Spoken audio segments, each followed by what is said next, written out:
Hey guys, Professor Bill, Comic Book University, and X-Force issue number 10. Yeah, I went digital because still not feeling great. Anyway, so I couldn't make it to the comic book store. Excuse me, I was going to buy this regardless, so it is what it is.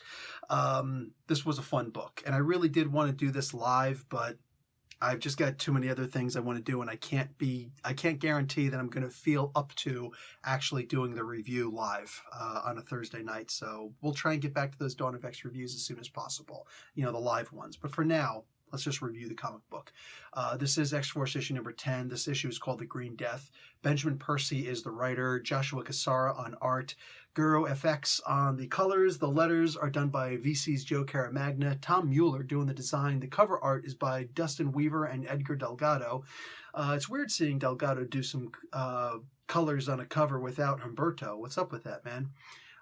Production by Nick Russell, and of course the head of X is in fact Jonathan Hickman. So we've got the standard X-Force team of Domino, Kid Omega, and Wolverine.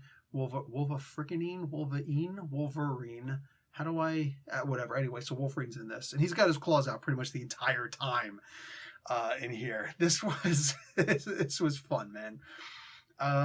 Kid Omega is his typical cocky self. And for the most part, Domino is actually getting a little bit smarter in this.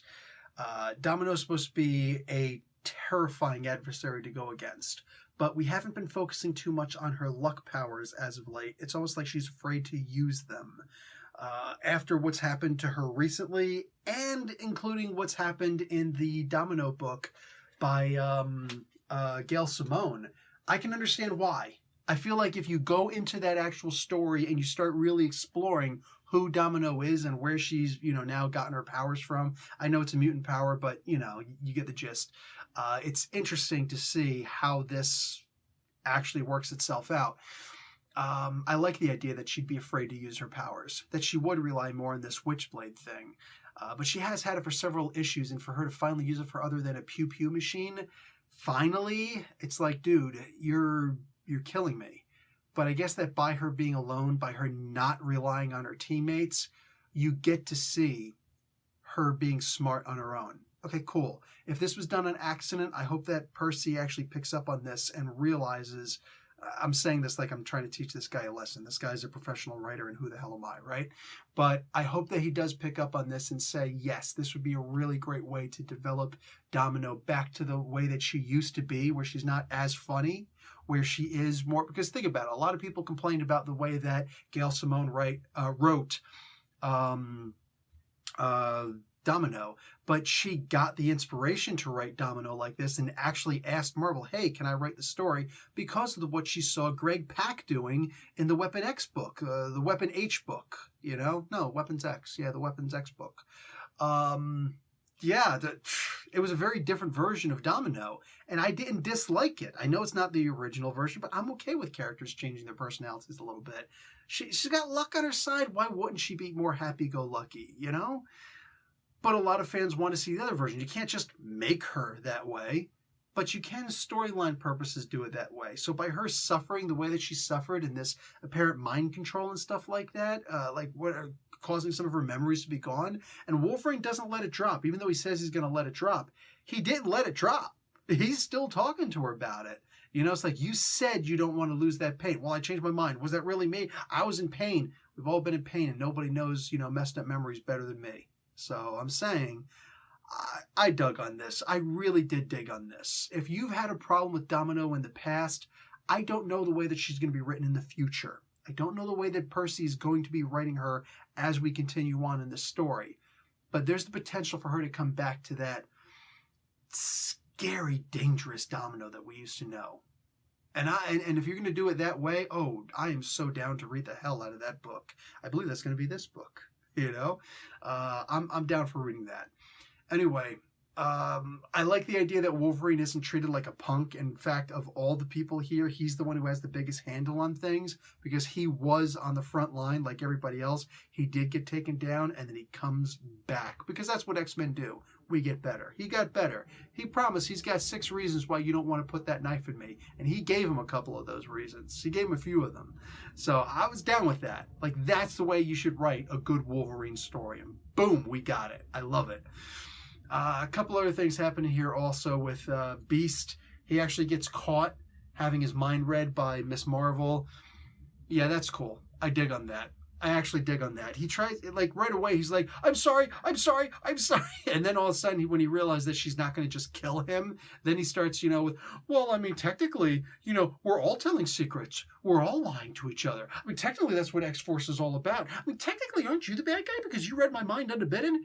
Dude. This is literally what terrorists say and do. These are the defenses that actual terrorists do. I don't care what their nationality is. I don't care if they're homegrown or if they're otherwise. I don't care. This is like something that we learned in the army. This is the thing that terrorists say to get out. This is one of the ways to recognize them. Technically, aren't you invading my privacy or invading my rights and blah, blah, blah? Whoa, whoa, whoa, whoa, whoa, whoa, whoa, whoa, whoa. That's not how innocent people talk, all right? Yes, it's true, all of those things, but this is the kind of diatribe that guilty people use. They don't try to use facts to get out and be like, no, of course I wouldn't do that. No, because such and such and such. He didn't deny anything. You know what I'm saying? He didn't apologize for anything except for getting caught. He just simply goes and starts giving his explanations. Dude, Beast is a criminal in this one. If we find out that it's actually Dark Beast this whole time, one, damn good job, Percy. Damn good job. But also, damn good job, Percy, because, dude, I would love to see that. Because this isn't the Beast that I'm familiar with. This isn't the Beast who's hanging out and high-fiving Simon Williams. You know what I'm saying? That's not who this Beast is. This is a dark-as-hell Beast. Like, I don't have the new Age of Apocalypse Dark Beast here, but if I did, man, I'd be like, that's him. Like, this is a dark version of Beast, and I'm all over this, man. I love seeing this version of him. He's got balls. They're probably big, furry blue, but damn it, dude, he's got balls. You know what I'm saying? But he still understands, he still recognizes that Miss Marvel will Jean Grey will wreck his house. And afterwards, she tries to use some emotion on him and whatnot. And she just tries to, no mind games, just a little bit of almost like gaslighting. Because that's really what he's doing. But she's just kind of lighting that flame a little bit. And he has a tear. He realized that what he's doing to the humans is a bad thing. Which makes me think that there's one of the two white pages that are used in here. So it's kind of told afterwards. It's an aside how that happened. But anyway, so it's kind of telling me that this isn't Dark Beast, which is kind of breaking my heart just a little bit in this. Not the direction I would have went, but whatever, it is what it is. Anyway, yeah. I don't know. Like, where do you go with this? Where do you go with a story like this? Because towards the end of this, it feels like all we're really doing is the rewards, the satisfaction that we're getting aren't even in the conclusion of the storyline. We've got the history of the Olmecs in here, which is really cool. I'm digging on that. The Mesopotamian, the Mesozoic mythologies, the histories, Teutonic, the Mexican mythologies, from Aztec times and whatnot. I'm down with all those. I'm saying, let's do that. Yes, definitely. Saying, let's get Quetzalcoatl, however you pronounce his name, Quetzalcoatl.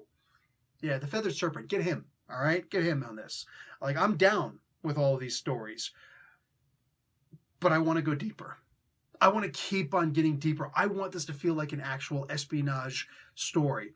Black Tom in here, it's like we're finding out more about what X-Force actually is. This is more like the cover letter of Benjamin Percy's resume. You know what I'm saying? He's basically telling you, X-Force isn't about heroes. It's about the guys who are going to get in the grit of things. Ms. Marvel leaves.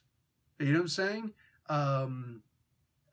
Did I say Miss Marvel? Have I been saying Miss Marvel? Marvel Girl. Marvel Girl leaves. You know what I'm saying? Jean Grey, she's like, I'm not cut out for the X-Force. Wolverine's like, yeah, duh. You know what I'm saying? You got too much of a conscience. It's a shame because we could use a conscience, but that is what it is. I guess Sage will have to do. Is that a promise of future storytelling? Something else we're going to get? Her actually being less of a computer and more of a human? Mutant? Maybe? That'd be nice. But we'll see. Personality is never a bad thing. People were really upset because Brie Larson didn't have much of a personality in her Captain Marvel movie. She was written that way, blaming the writers for that, but it is what it is. But in here, that's also kind of who Sage is, right? She's a freaking computer. Is she more than that? Maybe we're going to explore that. Let's see. Maybe people are going to be upset about that, like the Domino situation. But I am more interested in seeing how this works. Also, it wasn't really much of a payoff for me because you could see that Black Tom, I was speculating that Black Tom probably wasn't going to be the superpower that we thought he was going to be, like they were trying to set up that he was going to be as he was walking in to, go against these plants. Remember Beast walked in, he's like, you're going to get in there and you're going to kick some butt. And he's like, oh, Black Tom, I'm going to go in there, I'm going to kick some butt. And it's like, but he didn't want to go in. Krakoa was trying to stop him. That was kind of weird. But anyway, he goes in there. It's like, so is this going to lead to something? I like, there's so much in here that I just look at. I'm like, please stop. This just feels so soft. Make it so that, I believe that Black Tom, by walking in there and dealing with these plants again, that he's actually been infected. And now instead of this area potentially being a Krakoan excerpt and extra, like, what is it called? Like a distance base, for Krakoa. Instead, maybe Krakoa is going to be the new tetrafluoronic area, right? Maybe that area, maybe Black Tom was actually infected and now he's bringing that back to Krakoa. Maybe, right? Like, I don't necessarily want to see this stuff just end because it just ended. And shouldn't it be more than just this? Like, shouldn't Beast actually be doing darker things? I mean, when you think about it, the whole idea that all this is predicated on a lie and Marvel Girl saying, no, we can't lie to each other. Lies are supposed to be for the humans. Yeah, if only she knew about the secret that Professor X, Magneto, and Moira were keeping, right? That's the biggest secret of them all. Everything is Krakoa as a whole, the mutants right now are currently predicated on a lie. But we see the way that the fields of respect go. I mean, original X-Men, these two, right? Beast and Jean Grey, original X-Men. And yet, here's Professor X, who they just continue to trust. Because why? He's bald? I don't understand. Why are we trusting him? Haven't we seen more than anything that he's not capable of being trusted? Does Danger trust him? Where's Danger right now? In an organic world, what use do we have for Danger? Do we need a Danger room anymore? How are the X-Men without a Danger room? There's so much going on, and I'm really torn about some of these stories. But we're supposed to forget it all, because at the end, we get to see the payoff that Jean Grey and Logan are, in fact, actually knocking boots. Cool. It was great seeing that. It was like, honestly, I'm being, genuine about this. It was great seeing that, all of our, expectations have been met. Yes, they've been leading us to believe that this was the case. Yes, it's the case. They are actually, knocking boots. They slapping uglies. Okay, cool. But it doesn't, it's like it's meant to be a cover for the fact that so much of the story could be told. This could really be made into a good, dark story where it just keeps on getting deeper and darker, I understand that he's telling us what X-Force is and isn't. They aren't the heroes. They're the guys who get in the muckety-muck. They're the people who are going to have PTSD. Can we actually get into those stories? Can these stories be deeper than just surface level? Can we have more? Because I feel like I feel like there's so much there, but it's like it just stops. Like as if he doesn't think, like as if Benjamin Percy thinks that we can't handle more. I, for one, know that I can. I, for one, know that I would love this to be the deepest, darkest spy thriller that James Bond will look at this and just be like, I ain't messing with this crap. Send the Dirty Dozen. Like, that's what I want to see. I want to see a Dirty Dozen story.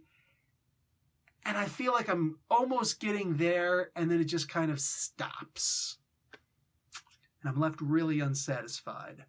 Gotta go in the back and rub one off, because I'm just not getting satisfied with this. That's too many sexual references in this week's comic book reviews for me.